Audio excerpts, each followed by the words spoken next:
Special ang video na 'to guys dahil may i-fe-feature tayong mag-ama, lalong-lalo na yung kanyang anak. Ito si Angel, a 12-year-old girl and a student of Bulanor Central School B, currently grade 6. So for the very first time guys, nakakita ako ng isang batang babae na marunong mag-vulcanize. Kasi alam natin yung mga ganitong gawain talaga namang ginagawa ng mga kalalakihan o kung sakali man hindi nang katulad niya.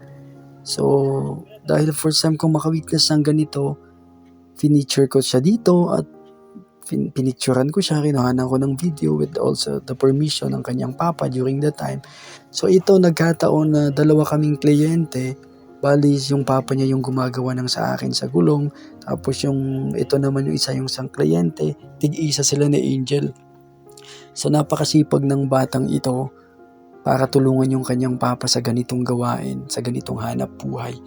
At ang batang katulad ni Angel ay talaga namang masasabi kong deserve na deserve matulungan. Lalong-lalong sabi ng papa niya na matataas naman daw yung grades ng batang ito. So sana matulungan natin yung batang ito sa kanyang pag-aaral na makapagpatuloy, lalong-lalo na napakasipag naman ng batang ito para tulungan ng kanyang papa. Dalawa daw sila ng kanyang kapatid na nagsasalitan, na nag-duty dito. So sila ay naandun nakapwesto sa kanto ng Bulan Freedom Park, dun sa labas ng simbahan. Siguro sa mga nagpapavulcanize dyan, familiar na kayo sa kanilang dalawa o marahil sa kanilang tatlo, yung kanyang isa pang kapatid. So talagang napahanga lang ako na makita ko yung isang batang babae na marunong na ng mga ganitong gawain. So sana dun sa mga able na tulungan ng mga tulad nila, so wag po tayong mag-atubili, okay?